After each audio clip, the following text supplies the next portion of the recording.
How's it going, guys? Welcome back to the channel. Now that we've seen the Springboks give Japan an absolute hiding at Wembley, beating them 61-7, I want to break down my player ratings for the Springboks, and I'd love to hear what yours are. So please like, subscribe, drop your thoughts in the comment section below, and let's get into it.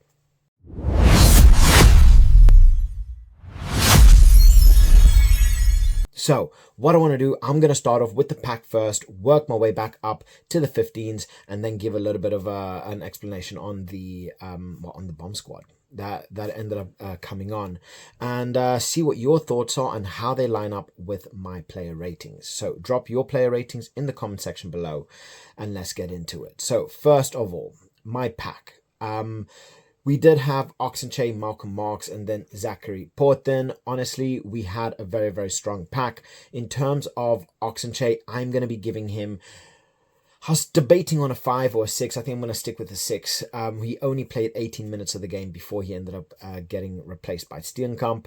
And we didn't really see that much of him. He did kind of get the better of Shuei Takeuchi, and he looked a little bit uncomfortable. So I don't know what ended up happening there. He put in a relatively good performance for how much he actually played, but not enough to give a proper rating. So if anything, it would be more of an NA, or, really can't tell. But knowing Oxenchae, knowing the performance that he would normally put in, it would probably end up being very dominant. Malcolm Marx, he seems to have gotten over that rust of the Rugby Championship, especially the beginning of the Rugby Championship. I am giving this man an 8.5. This guy was dominant. He was so good with his lineouts. They look sharp. He played a big part in the scrums, and I don't think you could have asked more of this man. Like, what more could you want in a hooker, right? He obviously, personally, I feel like Dan Sheehan is the best hooker in world rugby, but in terms of current performance, Malcolm Marx takes that. The performances that Malcolm Marx have been putting in recently is ridiculous. So yeah, Marx is just on point. The big name here, Zachary Porten, the debutant. I was expecting him to play well, and he actually played very well. I think he only ended up playing like 40 odd minutes of the game, like 44 minutes around there, but this guy, he is one for the future. I believe he's the youngest Springbok prop ever, and he put in a performance. I mean, if you had to just put it out to somebody that didn't know, you would not expect that he's just starting from the baby box to the Springboks. This guy, he does not look out of place. This guy looks absolutely phenomenal. For him, I'm giving him an 8. Honestly, the performance that he put in for that first half, I thought he was really, really good. He's definitely one for the future. He's definitely a player that is going to dominate if he continues like this. So I was really, really happy with him. And yeah, I cannot wait to see more of him. Yes, we do have a lot of depth, as we saw with the likes of Wilco Low. But it's scary. Very, very scary. This guy is a serious talent. In terms of the locks, we had Archie Snyman and Lord de Jager. I am giving both of them a 7, a solid 7. They both played really, really well. I mean, nothing like spectacular, but they were effective. They did their job. They did what they need to do. Brilliant in terms of their lineouts. And yeah, Lord de Jager, I think he ended up getting himself something like 19 tries. So he topped the charts with that. He was putting in a big shift, big runs. Same thing with Archie Snyman. He did have a little bit with Andre Esterhuizen's try, but ultimately very good, solid performance throughout, and I mean, how much can you expect? The guy is bound to make a mistake every now and again, but honestly, Archie Snyman, Lord de Jager, brilliant performance, solid, did their job, nothing like, oh wow, super amazing, but they did what was needed. They played for the team, brilliant. I'm giving them both a solid 7. In terms of Siya Kolisi, this man, he earned his 99th test cap. I'm a huge Siya Kolisi fan. Our captain, What more could you want from the guy? Opened up the scoring with his try, putting in another solid performance, another brilliant leadership performance as well. And he's just, what more could you want from a back row? He was brilliant at the breakdown. He was making, he's making good passes, making good runs. He was really, really causing a lot of nuisance. And he just, he set that game for Springbok masterclass. So Siya Kolisi, I'm giving him a 9. My captain guy was absolutely brilliant. In terms of Franco, honestly, and again, and same thing with Luad, same thing with Archia. He put in a shift. He did his job.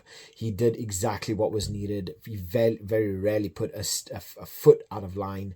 He was there when he was needed. He made the big tackles when he was needed. He racked up something like 14 tackles himself. And, he was brilliant at the line out, countless rucks. The guy, what more could you want? Again, he wasn't super flashy, but he did his job. He did what was needed.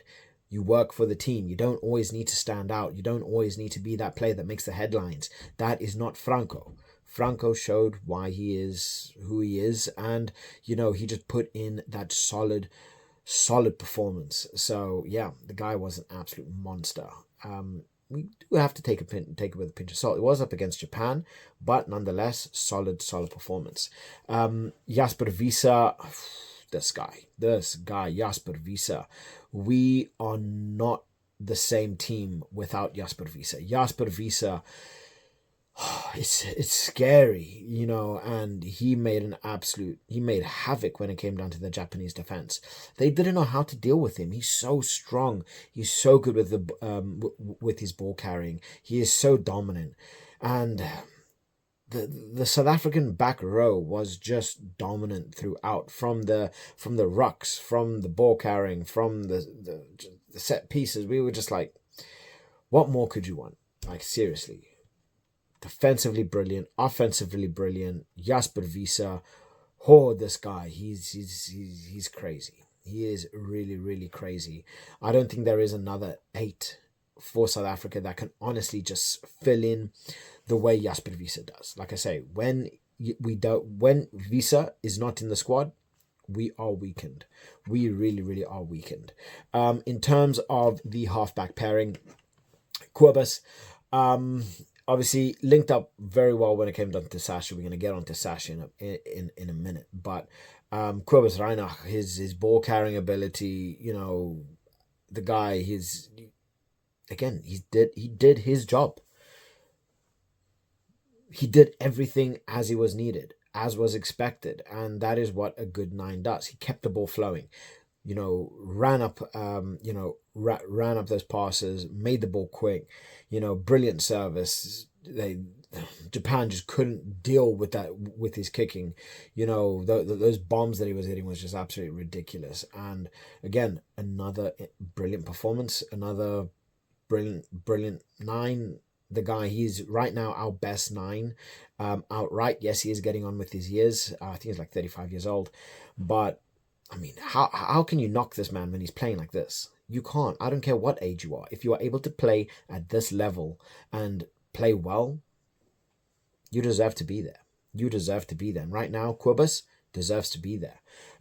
Sacha, honestly, his performances are just outstanding. He takes his chances. His beautiful runs. His tries were stunning.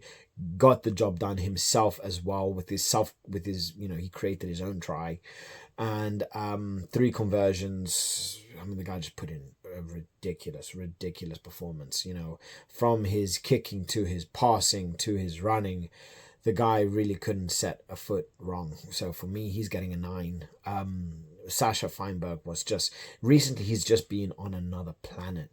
This guy is prodigy level. This guy is superstar Antoine Dupont level kind of player, and the way he's going, he's only getting bigger, he's only getting faster, he's only getting stronger, and he's only getting smarter. So this man, within the next couple years, you know what, this man for the next World Cup is going to be dangerous, and if he continues like this, he is going to be one of those key players that Rassie is going to use to secure us that hat-trick of World Cups. So yeah, absolutely brilliant. For me, 9, generational talent. The guy is just prodigy level amazingness. In terms of my wingers, I am going with, well, Kurt-Lee Arendse. He's getting an 8 for me. Albeit he was man of the match. Personally, I felt Sacha's performance, in my opinion, Sacha should have gotten the man of the match. But because of his tries, because of the assist, he was fantastic. He was brilliant in the air. You know, his ball carrying ability was so scary. He's so quick, and when you have the likes of Cheslin Colby with you as well, you know that they just pair up, and you know they got a brilliant bond. Yeah, he just worked his backside off all around the park, and you saw it with Arendse. He just did not stop. He was a Duracell bunny. He himself carried 124 meters, and yeah, he was just doing everything that you could potentially want from him. He just did not stop, and I'm pretty certain there are still a couple Japanese players that are going to be having nightmares about Kurt-Lee Arendse. So he did get man of the match. Personally, I do feel Sacha should have gotten it, but I mean, I'm not upset with the call. I am not upset with the call. You know what? Saying that, I'm gonna jump Kurt-Lee Arendse. He had a phenomenal game. So you know what? I'm gonna give him a 9 as well. Screw it. I'm gonna give Kurt-Lee Arendse a 9. He deserves it. After that performance, he deserves it. Ethan Hooker, I'm gonna give him a 7. He didn't necessarily have too many opportunities to really shine because Arendse just like blew everyone out the water. But Ethan Hooker, he was brilliant in the air. Again, he did his job. He made some brilliant reads. You know, made some good tackles, and yeah, I mean, what can you really say? He didn't really do much wrong. He did a lot right. You know, he had a good game. He had a consistent game. So I'm going to give him a 7. I think Ethan Hooker was just absolutely brilliant. You know, he did his job. He did what he needed to do, and let everyone else shine. And we saw a lot of players shine, like Kurt-Lee Arendse. And in terms of the centre partnership, we have Damian de Allende and Jesse Creel.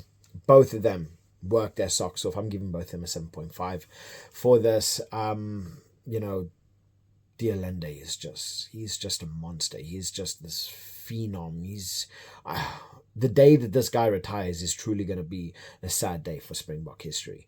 You know, he's so good, and he's so well-rounded. Like, it's just crazy. It is absolutely crazy. He dominated the gain line. Like, that gain line was his. The guy, he was just a monster. Whenever he got the ball, you knew something was going to happen. He created magic. And yeah, just scary. Absolutely scary. Jesse Creel, he was he was brilliant defensively, defensive monster as well. Very strong performance, did his job, you know, and I mean, this is what you get when it comes down to Damian de Allende and Jesse Creel. This is why I do feel that they are quite possibly the best centre partnership in world rugby right now. There's a lot of arguments about it, but yeah, Damian de Allende and Jesse Creel, ridiculous. Absolutely ridiculous. Now, obviously, Cheslin Colby, wasn't in his natural position. He played 15 because Damian Willemse is out injured, and then same thing with Afalela Fassi. But obviously he wasn't like lethal, but that pace that he puts on people, that, you know, that pure X factor that he does have, that ability to make something happen, you know, he was good.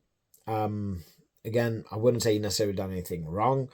He didn't exactly have the most opportunities. Obviously, if there's anything that Cheslin Colby is someone that doesn't stop trying.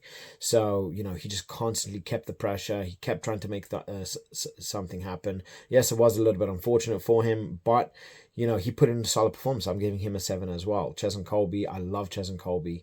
And especially considering it's not his natural position, I can't be too harsh on him. I think he played pretty well. It wasn't bad. Obviously, he didn't shine like he normally does, but yeah, solid 7 for Cheslin Kolbe.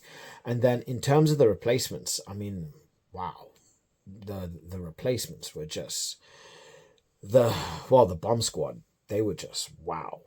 Japan did not understand how to deal with them. They did not how to. I mean, obviously, Steenkamp, he came on the 18th minute to replace Oxenche, and he just put in an absolute, show. Like, I wanted to grab some popcorn just watching this guy just smash through people. But Andre Esterhuizen, like, this guy, he is so versatile. Whether he's playing flanker, whether he's playing center, he's got everything. He has got everything. And Andre Esterhuizen is just like, wow, scary. Really, really scary. Kwagga Smith put in an absolute shift. He brought that aggression. He brought that, that momentum. He brought that energy to the game, which he always does. He's got that bulldog mentality where he just gets stuck in, and it's very, very hard to stop him. Wilco Low, obviously, he got himself a try, and thunder thighs himself. Like I say, when this guy walks into the pitch, it feel you have like miniature earthquakes. People are dropping their cups and shit. Absolutely just destruction. Grobbelaar, destruction. Like, yes, we have to take it with a pinch of salt. This was Japan. 61-7. My prediction, I predicted we were going to win by 60 points. Not quite. I wasn't quite right when it came down to that. But my word, the bomb squad. Our replacements, I'm giving them a 9. The impact that they had on the game, the likes of Wilco Low, the likes of Andre Esterhuizen, the likes of Grobbelaar. Whoo, scary. Absolutely, absolutely scary. And Rassie pretty much said in this game, not today, Eddie. Not today, Eddie. Not happening. Pack up your stuff and, go back to Japan, because you are not coming away with a win at Wembley. And we proved it. There's no repeat here.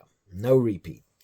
So, drop your thoughts in the comment section below. I'd love to hear what your player ratings were, and who was your man of the match. And obviously, I know Kurt-Lee Arendse, he ended up getting the man of the match. But personally, I do feel that Sacha FM deserved it. So drop your thoughts in the comment section below. Please like, subscribe. It really does help the channel grow.